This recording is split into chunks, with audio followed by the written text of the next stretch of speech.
Krishna cooking show તમારું સ્વાગત કરું છું। આજે આપણે ભરેલા રાજસ્થાની મરચાં બનાવીશું। તેના માટે 1 ચમચી વરિયાળી, 1 ચમચી જીરું, 1 ચમચી આખા મેથીના દાણા, 4 વઘારના મરચાં લાલ, અને પછી તેની અંદર અડધી ચમચી રાઈ બરાબર શેકાઈ જાય પછી અડધી ચમચી આપણે કાળા મરીનો ભૂકો નાખી દેવાનો।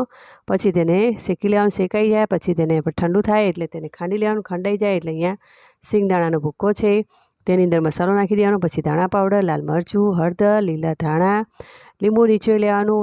પછી તેની અંદર ટેસ્ટ પ્રમાણે મીઠું નાખી દેવાનું।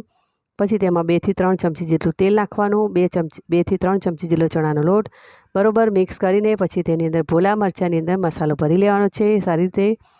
આ રીતના મોટા મરચાં હોવા જોઈએ। તો આ મરચાં ખૂબ જ ટેસ્ટી લાગે છે અને તીખા પણ બિલકુલ નથી લાગતા હોતા।